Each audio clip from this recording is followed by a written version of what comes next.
Hello, welcome back. It's been a long time I haven't made a video, so I was slightly busy with certain commitments and all.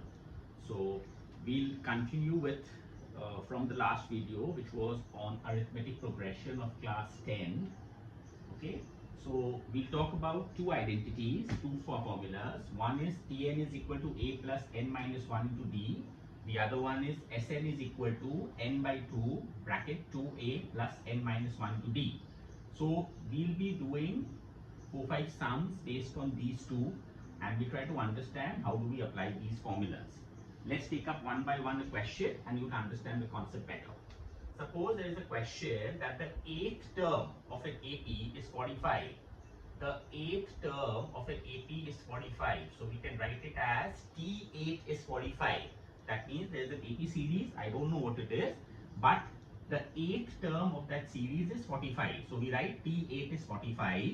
The first term, which is A, that is given as 10. And my question is to find the common difference, which is D. So how do you do this? You first write the information this way. It will help you to solve the sum in an easier and better way. So what happens is you concentrate on the first formula, Tn is equal to a plus n minus 1 into d. When you use that formula, basically it's given T8. So T8 means a plus 7d. How I got 7d?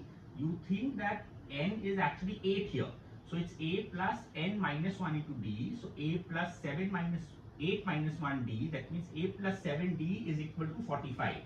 So if it is T8, your formula becomes a plus 7d. If it is T7, your formula becomes a plus 6d, one less than whatever the n is. So if a plus 7d is 45, and we already know the value of a, so I'll say 10 plus 7d is equal to 45. So 7d is equal to 45 minus 10. So 7d is equal to 35. So d will be 5. This is how you get the answer. So the main thing here is you write the information down in short. After that, you convert it into a formula pattern, put in the values or whatever the things are given to you, and you get the unknown value. That is how you get it. I'll repeat. The question was the 8th term of an AP is 45. So I wrote T8 is 45. The first term was given as 10, that is A is 10. My question was to find the common difference. So T8 ko we write it in the formula based as a plus 7d is 45. A was 10, so 10 plus 7d is 45, so 7d is 45 minus 10, so 7d is 35 and d is 5. That's how you do one sum. I'll take up one more variety and you'll understand the concept better. This was one of the questions which is pretty basic, but it comes a lot. Second question similar to this. Now we'll say that the 12th term of an AP, that means T12, the 12th term of an AP is 50. This time the common difference is given to me as 3 and my job is to find the first term. The 12th term of an AP is 50, the common difference is 3 and my question is to find the first term or A. So again if it is T12, I can write it as A plus 11D is equal to 50.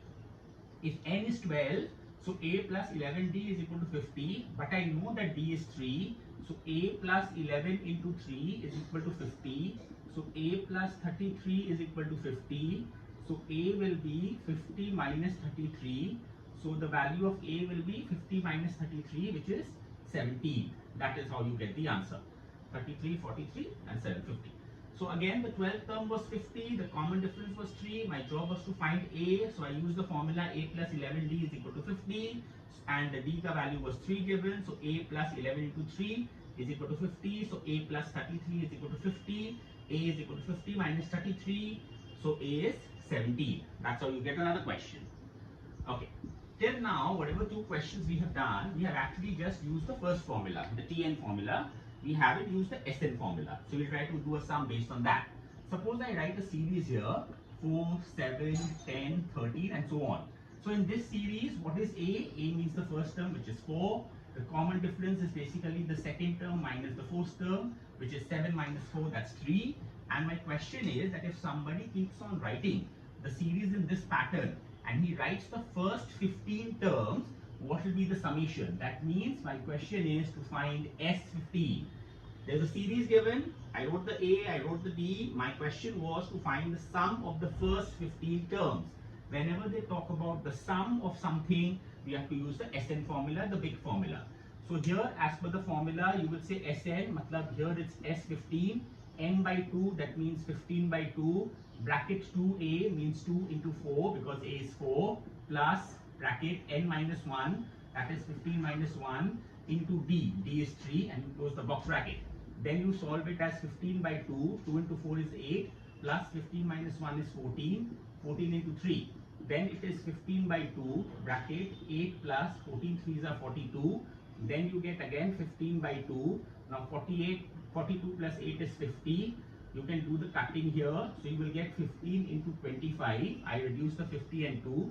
So whatever you get as 15 to 25, that's your answer. You can do that in the rough column. You get 25 into 15. 15 5s are 75. 15 2s are 30 and 7, 37. So my final answer is 375. So what was the sum all about? There was an AP series given to me. I wrote the A, I wrote the D. My question was to find the sum of the first 15 terms. So I used the formula of S15, Sn. Sn is n by 2, bracket 2a plus n minus 1 into d. Put in the required values, solve it properly, you'll get the answer. That's how you do the Sn formula. Let's take another one. Okay, now the question could be, suppose I write a series. Say my series is 2, 7, then I have a 12, then I have a 17, and it goes on like that, and it is 72 at the end. So what I know from the series is that A is 2, the common difference will be 7 minus 2, which is 5, and this last term we call it Tn. That means the Tn is known to me as 72, and my question is to find the number of terms. So I have to find the number of terms. So I'll use the Tn formula. So instead of Tn, you write 72. Tn is equal to A is 2, plus bracket n I don't know, n minus 1, and d is 5. So how do you solve this? You can do like this. 72 minus 2 is equal to n minus 1 into 5. Then 72 minus 2 is 70. 70 is equal to n minus 1 into 5. You can get the 5 down underneath the 70. So 70 by 5 is equal to n minus 1. 70 by 5 is 14. 14 is equal to n minus 1. So basically n is 15. That means the 15th term of the given series, is 72. That is how you have to find. Please understand that in these types of questions, you do not get n as a negative value or a fractional value. The value of n will always be a whole number and a perfect answer. These were different varieties where I use the Tn formula and the Sn formula. There can be sums where they will tell you to use both the formula to obtain the final answer. We'll also do sums based on that and more higher level sums. But whatever the basics you are required to know for class 10, these were good enough. Thank you very much.